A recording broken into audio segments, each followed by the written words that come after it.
Anyone seen John around? I haven't seen him all day. Sorry, Rissa. Haven't seen him since yesterday. But I get the feeling he's around. Always watching.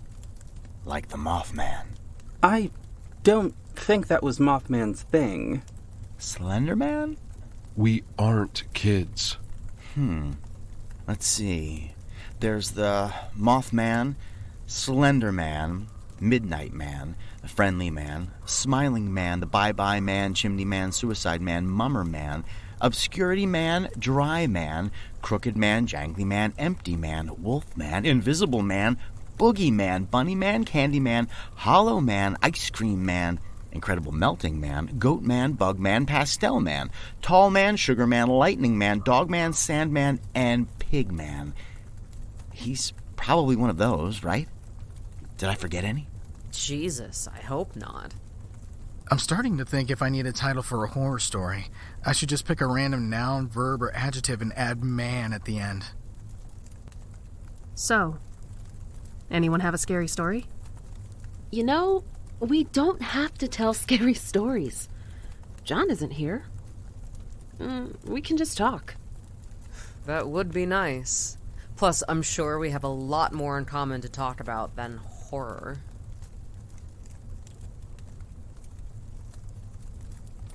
I have a scary story. Oh, thank God. It happened when I was growing up. It's about Jacob's revenge. Okay, let's face it. Teenagers are usually up to no good. Back in the day, my friends and I were pretty harmless, but we did some dumb stuff. One of our favorite pastimes was to ride around in the woods. We didn't drink out there, believe it or not. Well, not till after we had graduated high school. We would drive around aimlessly down dirt roads and turn off the headlights. Then we'd stick a flashlight out the window and point it into the darkness to light our way.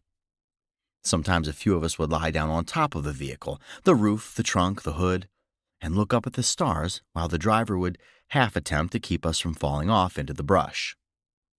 Wouldn't this damage the car, you might ask? Well, not if you're in a 1977 Volare or a 72 Duster. These were our chariots of choice back in the early 90s. Oh, and these weren't just any old woods. We were braving the 1 million acres of mystery known as the New Jersey Pine Barrens.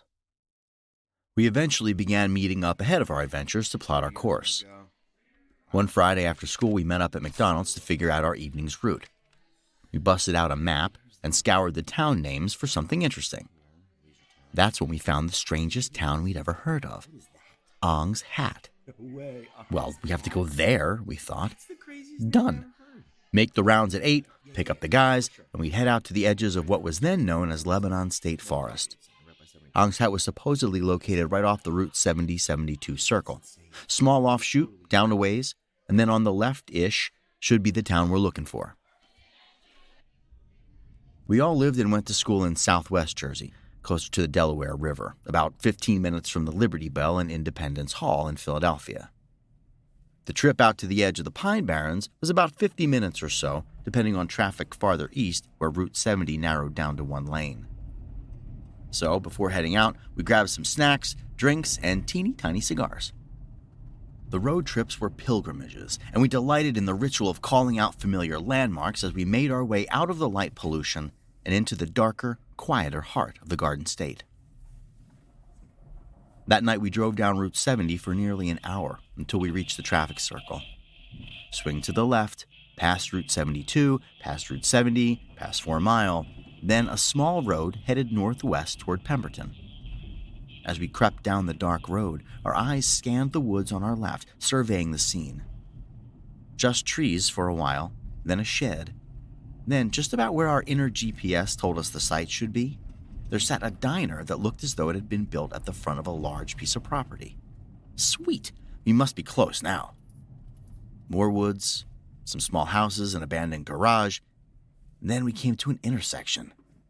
Damn! We were drifting farther away from our intended target on the map when we spotted a street sign. Son of a bitch! Ong's Hat Road! So, we're in the right neck of the woods. But now things were a bit more paved and civilized, So we retraced our steps back to the circle to start over. Down the road, past the diner, and then we decided to make the sharpest left-hand turn we could make in order to attempt to get into the woods behind the diner that was now to our southeast. Barely visible was a small break in the tree line, a hidden driveway of sorts, totally unpaved, no curbs, no signs, no nothing. The car would fit, but just barely. The Volare limped down the path, deep ruts in the path testing the suspension. As tree limbs reached out to scrape the doors and windows, the metal and glass shrieked at their touch. Inside the car, we were unnerved and excited all at once at the prospect of finding any remnants of the ghost town of Ong's Hat. The path narrowed around us, and the ruts grew deeper. The scars in the ground this far in were slowly becoming puddles, and we feared that we might not make it out. We were probably a quarter mile in, but it took forever to make it this far. There was no space to turn around. Hell, we would have to drive in reverse nearly all the way back to the entrance. So we stopped the car and squeezed ourselves through the barely opened doors to have a look around. We definitely weren't driving any farther. We could walk a bit, though. I mean, we came this far, right? We debated leaving, just in case someone else drove back here, but in the end, we decided that unless Gravedigger was headed to Ong's Hat to drop off a load of bog iron, nobody else was on the way. So, onward. My buddy Toast grabbed a stick to test the depth of the puddle. Jesus, it was deep. Good thing we stopped driving when we did, otherwise we might still be there, trapped inside 3,000 pounds of automotive steel for all eternity. The water wasn't quite water, though. It shimmered an eerie green in the moonlight and had a thickness to it. Not quite slime, but it definitely had a certain viscosity. Since it looked like a miniature lake of snot, Toast officially dubbed it the mucus pit. Okay, so I guess we hit a dead end. We smoked a stogie and skipped rocks across the mucus, then hopped back in the car and put it in reverse. Moles was our leader since he wore a leather jacket and had a burly beard. Before we turned 21, he was the designated alcohol buyer because he looked like a dad already, complete with the dad bod to go with the facial hair. So he stayed outside and guided the car backwards through the treacherous path, all the time waving a flashlight like a teenage lumberjack airport ramp agent. We made it out, did a quick tick check, and drove around some more forested back roads before heading home for the night. Ong's Hat was a bust. Then a few weeks later, we gathered again to plan another jaunt into the dark intrigue of the pines. My cousin Chubby mentioned our trip to Ong's Hat and felt a little let down that we couldn't find it. He wasn't particularly rotund, but he worked at a restaurant called Chubby's back when it was still open. Anyway, as we checked out the map to pick out a new destination, Chub noticed something strange. Ong's Hat wasn't where we left it. It wasn't even on the map anymore. What? No, that can't be right. Wait, it should be right here, past the circle, at the edge of Lebanon. But no, it wasn't there. The name was no longer written on our map, as if the town itself had been reclaimed by the Burlington County Road Atlas we were reading. Did it disappear because we hadn't found it? Or because it didn't want to be found? Had we gotten too close? This required some intense research. Back in those days, Google was called the library. We wasted that night doing something else and planned a day trip to the Burlington County Library where we could do some serious historical digging. We hit the card catalogs, microfiche, and we scoured the stacks. We had to wait our turn for the computer. Now, keep in mind, the internet did exist at that time, but the World Wide Web did not. We dug through historical records, land surveys, and old maps. And finally, we found it. Ong's Hat did appear on some older maps, but not every one. At the site of Ong's Hat, there was a silver mine that hadn't been in service for generations. And you can scan the internet now for references to an abandoned silver mine at the site of Ong's Hat, but you won't find any. There is no such historical documentation, but I'm telling you, it was there when we did that research. We also found some old newspaper articles and books about the lost and forgotten towns of South Jersey. We read historical documents and plenty of folklore that detailed the origins of Ong's Hat. There were tales of prize fighting, revelry, and ribaldry at a local dance hall, and a dandy fellow by the name of Jacob Ong, whose trademark top hat had been trampled and tossed into a tree by a jilted lover. There the hat stayed for many years, gradually gifting the town with its nickname, Ong's Hat. The name stuck. Oh, there are other more rational explanations for the name, such as the bastardization of Ong's Hut, a short rest stop along a trade route through the Batona Trail. But we delighted in the character of Jacob Ong, and so we chose to believe in that particular legend. Okay, so if you've ever heard of Ong's Hat, you may be wondering if it really was the gateway to the dimensions. Subsequent trips to the library in the years after had led to an entirely different legend of Ong's Hat, tales of arcane texts and interdimensional travel by way of egg-shaped pods. Did we live that in real time? Yes, we did. Did we search for eggs that would carry us to Earth too? Yes, we did. Did we write letters and make phone calls to publishing companies that may or may not have ever existed, searching for occult texts that were collected into a shadowy tome called the Incunabula Papers? Yup. But not on this trip. Maybe I'll tell that story another time. But look, there and then, in 1992, we were on a quest for this place that should exist. We were going to find that silver mine and prove that Ong's Hat was real. Pack the Pringles and the cigarillos, boys. We're headed back to the Pines. The next Friday night we were all free, we stocked the car and grabbed a few extra flashlights and headed out to find Ong's Hat. For real this time. Once again, the trip took nearly an hour. During our research, we found an old newspaper article that contained a write-up of a diner that had sprung up as an oasis of refreshment for road-weary travelers on their way to and from the Jersey Shore. The article had a photo. It used to be known as Ong's Hat Diner. Pay dirt. It was situated on the edge of a silver mine that had been abandoned for decades upon decades. We wondered if the new owners even knew about the existence of the mine. We also wondered if they had security cameras around back. Scoots was driving the Volare again. He is Mr. South Jersey, after all. Toast rode shotgun because the tall guys rode up front. Moles and Chubb flanked me on either side as I rode the hump.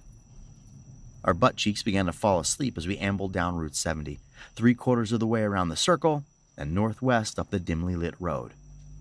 Slow and steady, we nearly squealed with delight as we passed the diner. Dude, why did they change the name? Anyway, we weren't far now. We made that super sharp left and came to the break in the brush where the secret entrance was. I felt like Batman sneaking into the Batcave. Scoots was piloting the Volare down the narrow path toward the giant puddles. We stopped before hitting the liquid so the tires wouldn't get stuck. And then we got out and walked around the mucus pit. But it wasn't the only one. The deeper we walked, the larger the pits got. We tried to skirt them, but our feet kept slipping into the sludge. Scoots had the bright idea to walk on the bushes, it's drier. So we tried that.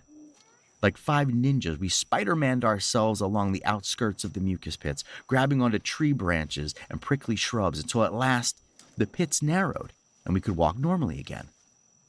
The path was strangely smooth at this point.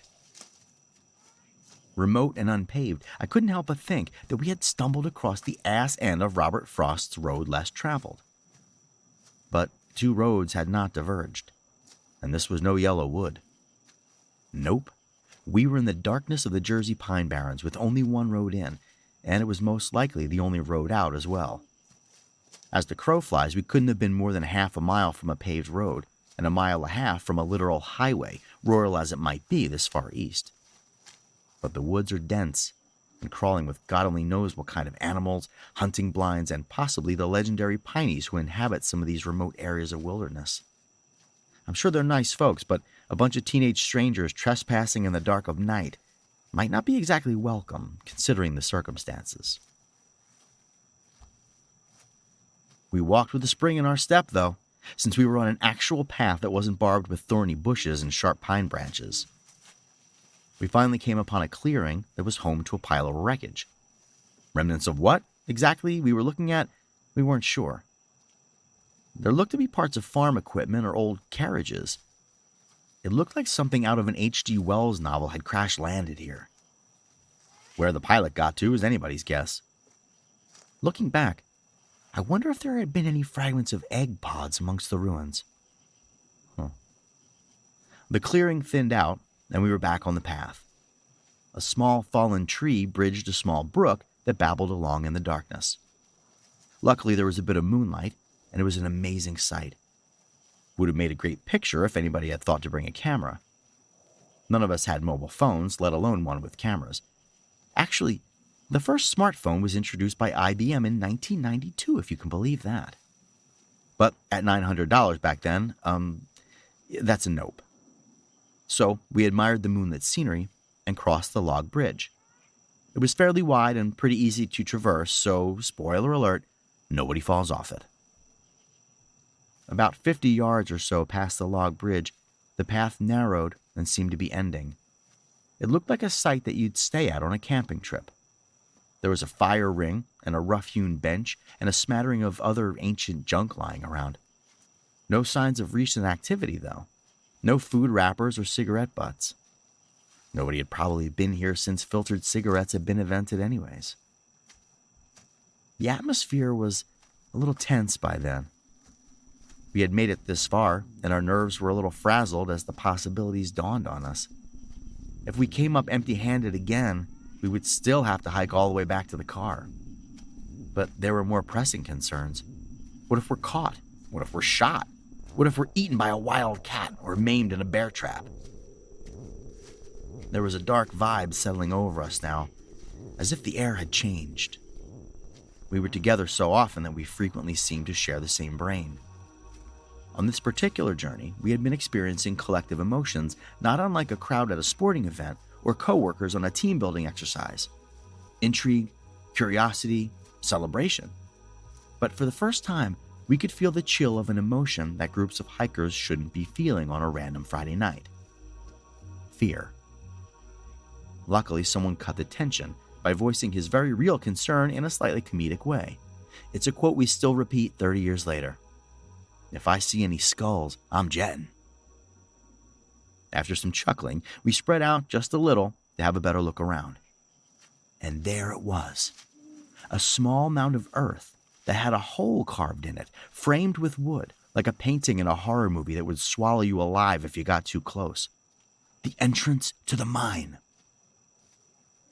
The frame was nearly parallel to the ground, so we got on our knees and peered down into the darkness. Flashlights in hand, we illuminated the cavern and had a peek inside. There were some pieces of wood, possibly the remnants of a ladder, down at the bottom of the shaft, which did us no good at the moment. And even if it were whole, who knows if it would hold any of our weight anyway, especially considering how old it must be. The drop down looked to be about 6 feet or so, the size of a dude. Scoots and Toast are tall, around 6'5", 6'6", but Chubb and I are only 5'8" on a tall day, so we could hang down and maybe reach the bottom without getting hurt, but there was no guarantee we'd make it out. So, yes, we were definitely planning on going down into the mine to check it out. We weren't so stupid as to walk too far in, just in case of, collapse, but we were certainly going to peek around and see what was down there. We absolutely, positively could have just danced and sang around the entrance to the mine, celebrating the fact that we'd found Ong's hat. But we'd forgotten that was the initial goal of the journey. Shit, we had just found 2 things that weren't supposed to be here in the woods, the town and the mine. There was no way we were leaving without a little spelunking.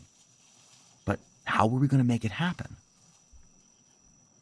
Well, we're not exactly civil engineers, but we're pretty creative guys.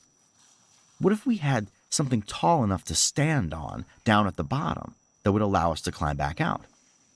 I, being the shortest of the crew, needed to be able to get my armpits out, and it would be simple enough to hoist myself out the rest of the way. Then the other 4 guys could pop out easily. We scavenged around for a bit and almost found the remnants of a tree stump that we pried out of the ground. Thanks, fearless leader. We stomped off a few roots to improve the shaft aerodynamics, and voila, we had our makeshift step stool.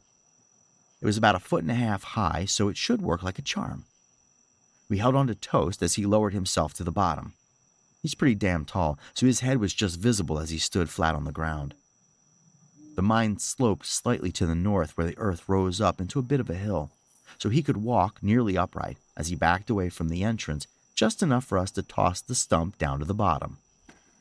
He positioned it at the mouth of the shaft and dug out a few clods of dirt with his boot to more or less level the thing. Then moles dropped in, looking like a human groundhog. Scoots and I lowered Chubby down, and he stood on the stump with his head and shoulders peeking out above the wooden frame. He did a quick test to see if he could push himself out of the hole high enough to get his butt and legs out. Success! So, down into the darkness he went. I followed, and Scoots finally came down after me. Flashlights ablaze, we stood with our backs to the entrance. We turned them off for a second, just to see if we could make out the entrance/exit in the dark. Another win. There was just enough moonlight shining through that in the worst-case scenario, we could still see the stump at the bottom of the shaft. We turned the flashlights back on and had a look around. I wish I could say that we had uncovered buckets of silver or the skeleton of Chester Copperpot, but all we saw were a few old wooden handles and some rusted remains of digging tools lying on the ground. That is, until we crept just a few feet further into the mine, our flashlight beams reaching out in the darkness to feel around for us, until the casual joke, made in passing, came to light as being terrifyingly prescient. Chubby said, "There are your skulls, moles." Lots of skulls, and other bones, littered the floor, redefining our notion of the mine as a subterranean graveyard. I'm the biggest scaredy cat of the crew, so I turned to bounce immediately. Obviously, we were all a little spooked, but we calmed down a bit as we noticed that the bones clearly belonged to animals. We definitely saw deer skulls. The smaller ones were probably rabbits, raccoons, and maybe dogs or cats, random forest critters and lost pets who had wandered into the site and fell down the shaft. What we couldn't figure out was, why were they in a pile? Okay, mission complete. Let's get the hell out of here. As I turned tail to head back to the entrance, someone's flashlight caught a piece of metal in its beam, causing a glint to grab our attention. It wasn't very bright or shiny, like jewelry, just the dull pop of something metallic sitting in the midst of the stone and dirt and wooden rafters. We turned to take a closer look.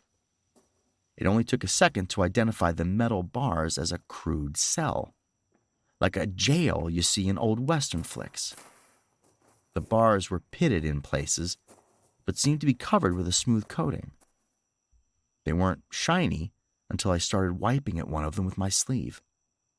The tiniest bit of tarnish wore away, and I could tell that the bars were silver. No, not exactly. Well, they seemed to be ancient iron bars that had somehow been coated or plated with silver. It wasn't a great job. The iron had corroded underneath, and much of the silver had gone with it. Bog iron was notoriously laden with impurities, and silver electroplating wasn't invented until the early 1800s. So no wonder the coating didn't hold well. Both iron and silver have long been used as wards against dark supernatural forces, keeping the bad stuff out. But why would a jail cell be coated in silver? Unless it wasn't a jail cell at all. Maybe this was a cage, designed to keep the bad stuff in. There we stood, staring at the cell, then back at each other, completely silent, when the flashlight beam noticed something else. The bars were not intact. Some of them were snapped off and jagged, jutting out at weird angles as if they'd been bent and then broken from the inside. And there, in the stunned silence, is when we heard it. Breathing. A shift along the gritty floor of the cavern, and a dull squeaking sound, like two people in leather jackets giving each other a hug. A low bass rumble thrummed in my chest, and the very hardwired fight-or-flight reaction was triggered in all five of us at once. Out we ran, back toward the moonlit stump that we hoped was sturdy enough to boost us out to safety. We must have looked like the Scooby-Doo gang trying to motor out of a haunted house on laundry suds, our limbs spinning out of control as we felt like we were making zero forward progress. Without discussion or previous planning, we instinctively knew to bust out of the mine in reverse order that we came in. I ran up Scoots' ass so fast, like my brother used to do to me when he had to click out that light and run up the basement steps of our old house. Where had all that moonlight gone all of a sudden? Scoots ran smack into the stump, banging up his shin. The scar is still there. Swearing at me all the way up, he practically levitated out of the hole and then leaned over to help me out. I made it through, but smashed my shin on the frame. Payback's for a bitch. And Scoots smiled a little. Chubb barely touched the sides as his momentum and our Herculean tug pulled him up clear. Moles groaned as Toast pushed him up from underneath, his hand just about puppeteer deep up Moles' ass. Finally, up came Toast. He stood on the stump and hopped halfway through. We gripped him up and half dragged him the first few yards until we were all on our feet and running in the same direction. We tore ass through the makeshift campsite and down the path and crossed the log bridge without falling off and headed for the clearing. There was the wreckage right where we left it. I didn't notice that couch on the way in. Out of the moonlit clearing and back down the trail we went, never once looking behind us. The thought did cross my mind, however. Had Jacob Ong walked these trails? Had we passed by the infamous tree where his hat had once hung? I guess we'll never know. Our ears were ringing with the sounds of footsteps along the trail and snapping branches. There were so many shadows. So many shadows. We were hoping against hope that the only things crashing through the forest were our dumbasses. Dread was welling up in my body again, despite the adrenaline. That deep bass was back, like a diesel truck idling on top of my chest. The trail got hairy again, and the mucus pits were in our sights. Like the common basilisk, otherwise known as the Jesus Christ lizard, Chubby seemingly flew across the surface of the first pit without getting wet. I wasn't so lucky. I turned my ankle as I attempted to Barry Sanders myself around the first filthy pond, and I fell in. All the way in. I remember looking up toward the surface to see the world above me through a filter of green sludge. The forest sounds and frightened voices of my friends sounding like an extreme low-pass filter had been applied inside my head. Time seemed to stand still down there. I was terrified, and yet sort of at peace. Looking down, I could have sworn the pit was as deep as a lake. Or a loch. Those plants down at the bottom, why did they seem to be so far away? Hands breached the surface and grabbed me up. The guys helped me along as I limped past the rest of the pits. We ran on the bushes, because it was drier, and finally reached the narrowest pit. The Volare. We literally jumped in, and the three of us in the back seat lay down on top of each other so Scoots could drive in reverse. He'd practically turned around in his seat to drive backwards since nobody was out there to guide him. We shot out of that concealed entrance and onto the paved road like the goddamn Dukes of Hazzard. Scoots slammed it into drive, and the Volare rocketed away to the safety of civilization. For a moment, there was no noise in the car, save our labored breathing and the sound of my soaking wet clothes dripping onto the upholstery. We weren't a few hundred feet down the road when Moles broke the silence by asking what time it was. He had a very strict curfew of 1 a.m. on weekend nights, and that deadline was non-negotiable. I remember what time it was because it was easy to remember. 12:34 a.m. 1, 2, 3, 4. Burned into my brain. Even in the dead of night, it was a 45-minute drive home, so he was pretty screwed. Or so we thought. Yet another mystery of Ong's hat is the apparent wormhole that had opened for us. We made it home in exactly 20 minutes. We dropped Moles off first. We pulled up in front of his house at precisely 12:54 a.m. Now listen, if you're from South Jersey, you know that this here is some supernatural shit because we didn't get pulled over on Route 70 in Medford. I know that's weirdly specific and local, but trust me, if you know, you know. We all made it home safely that night. Relatively safe, anyway, considering all the scrapes from our jungle run, the busted shins, and my twisted ankle. I was also sick for about 2 weeks with some mysterious infection that I picked up from inhaling all that grimy mucus. Although, it was sort of peaceful down there. And so, now comes the part that nobody talked about that night. It would be years before we would say the words aloud, even after many more trips to the Pine Barrens and a few sketchy camping adventures in unsanctioned areas.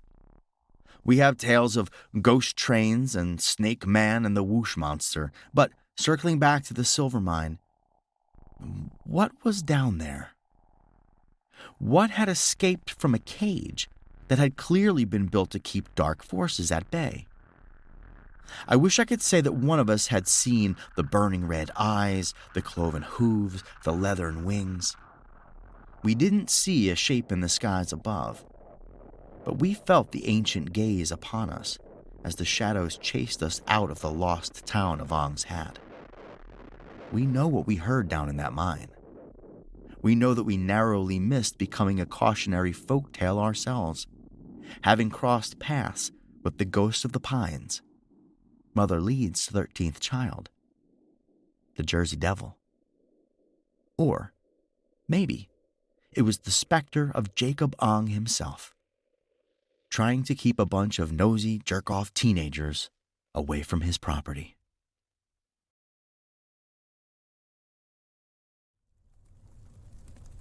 Owen? That's crazy. I'm amazed you're even willing to go back into the woods. Any woods. You guys are here willingly? Not to take anything away from what happened to you, Owen, but I like the woods. They're old and powerful and magical and mysterious. Magical? Example, please? You feeling all right, Nate? Yeah, just a little spring cold. You should try getting more sea daily. Anyway, JV, you were saying something about magic in the woods? I was just thinking about the Forest of Three.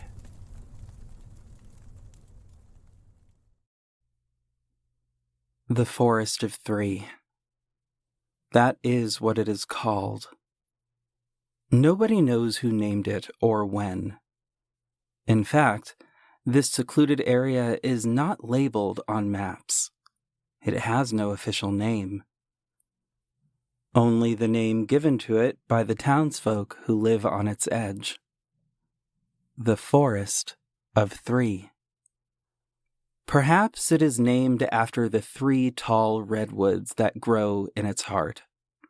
3 towering giants lifting their heads far above the tree line. They stand in a circle with overgrown branches extended into each other's foliage, as if linking arms. When the wind howls, one can see them sway, their powerful roots supplying the great forces needed to prevent them from falling. Viewed from the correct angle, it can appear as if they are attempting to dance, to uproot themselves and skip in a circle with hands joined. The 3 redwoods have been left untouched for decades. Although the ancient, well-seasoned wood would surely be profitable for the town's lumber industry, not a single person has ever suggested cutting them down. The redwoods are viewed by the townsfolk as guardians of the forest, as protectors of the town. And a very small town it is. How many inhabitants are there? Nobody knows the exact count, for such details are of little concern. But it could not be more than a few hundred. During daylight hours, the streets are occasionally filled with lively sounds of children playing, running, skipping, shouting, and all other manner of things that children are prone to do.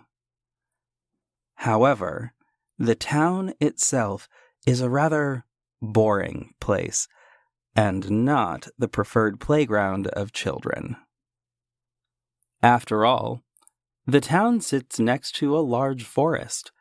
What better playground could a child ask for? Thousands of trees to climb, rocks to overturn, creatures and insects to be examined. A child could spend every day exploring the vast expanse of green and never happen upon the same tree twice.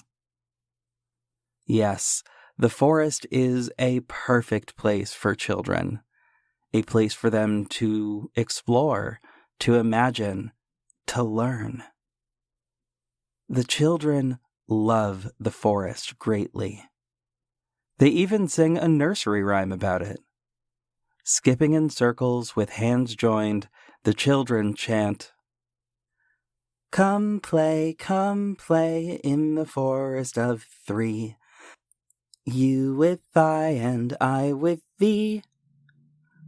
Oh, such fun we have in store, lurking there forevermore. Where this rhyme comes from, nobody knows.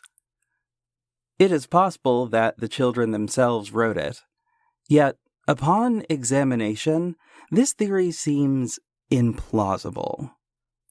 Forevermore, thee? Hardly the words that a child would understand, let alone include in a song. No, this rhyme speaks of something old, something archaic, something beyond the understanding of children. For many years, life was peaceful in the small town. Nothing noteworthy occurred. There was no newspaper because there was never any news.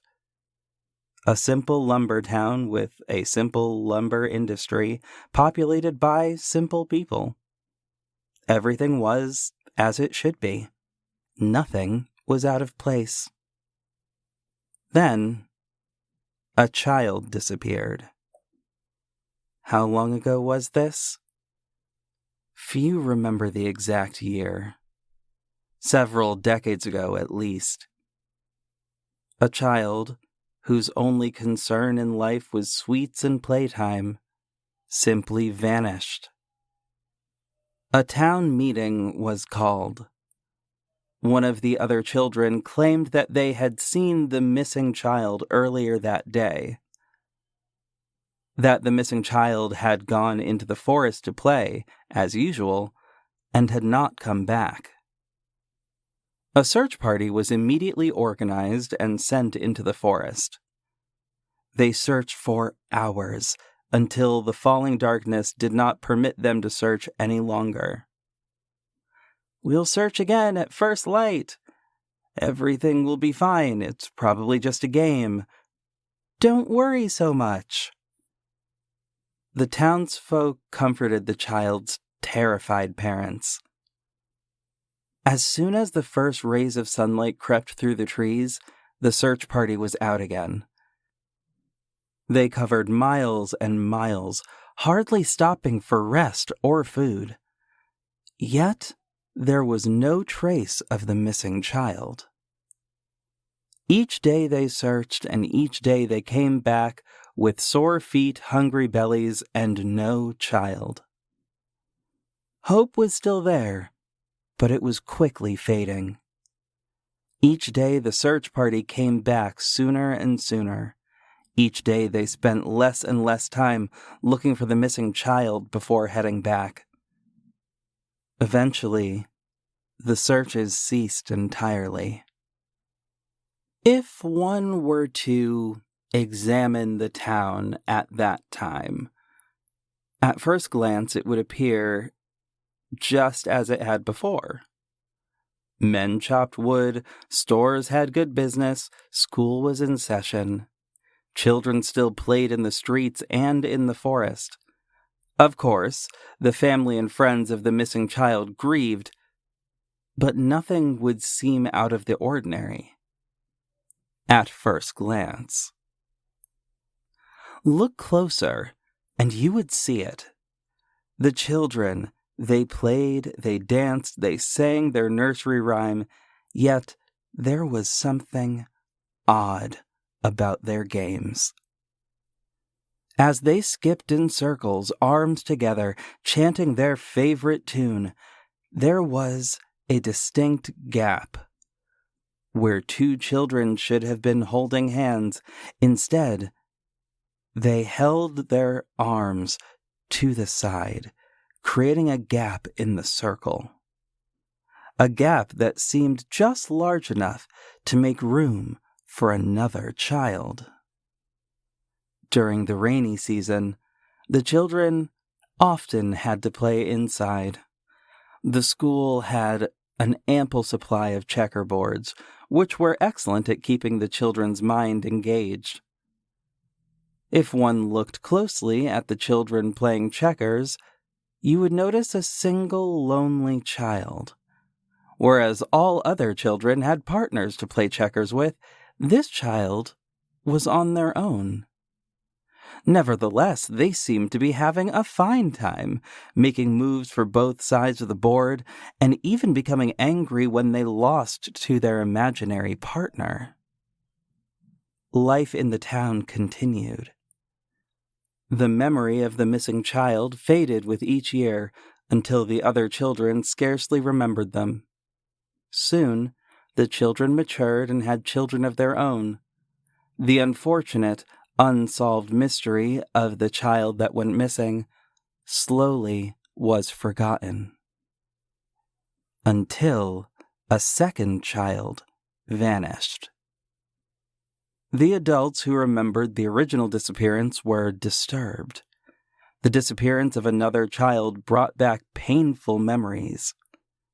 Many of them had been children themselves when the first child went missing, although they remembered very little about that child.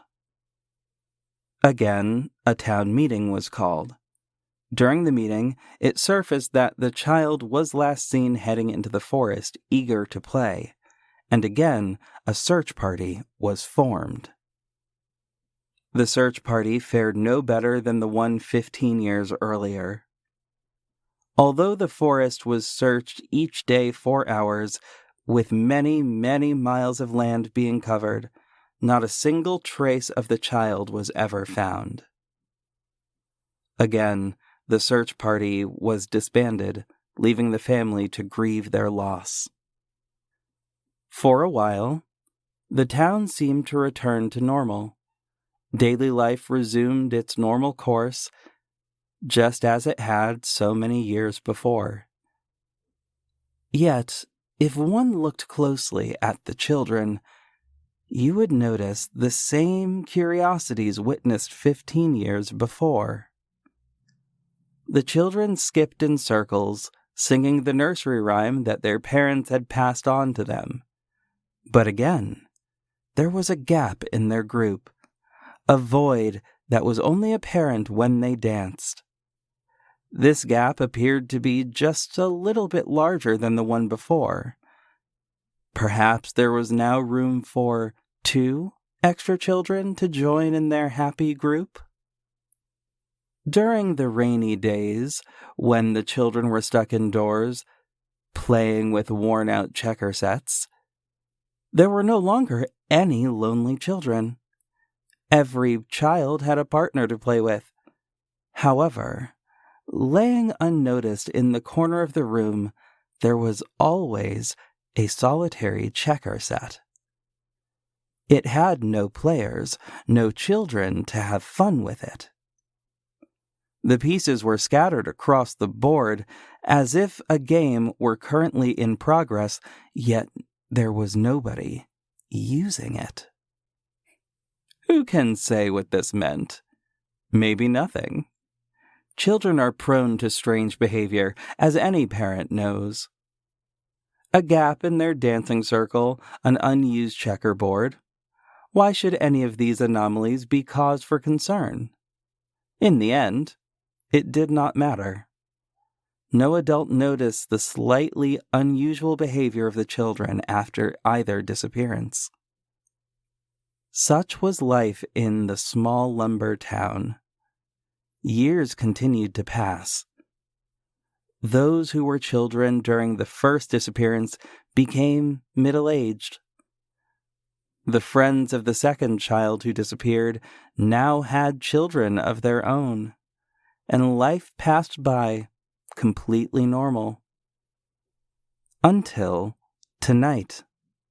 For tonight is a very special night. If one were to visit the town center, you would find it bustling with activity. Worried faces, loud arguments, and a weeping family is what you would find. You see, earlier today, a child went into the forest to play and did not return. A town meeting has been called to discuss the best course of action. Many members of the town remember the initial disappearance, which occurred more than 3 decades ago. Some are saying that the disappearances are connected, that 2 disappearances would be a coincidence, but not 3. Some now believe that the forest is haunted, while others call them crazy. Early tomorrow morning, when the sun begins to rise, a search party will set out to find the missing child. Perhaps they will find the child, and perhaps not. Perhaps the child simply became lost while playing in the forest and could not find their way back home. Or perhaps tomorrow, when the other children go outside to play and begin dancing in a circle, chanting their nursery rhyme, we will see a gap. A gap just large enough for 3 extra children to join. And so tonight, I invite you to visit the Forest of 3. Early tomorrow, the determined search party will undoubtedly break the calm silence, the quiet serenity of the forest. But for the next few hours, all is still. Stroll through the tall, broad redwoods, the thick bush, the moist soil, the trickling creeks.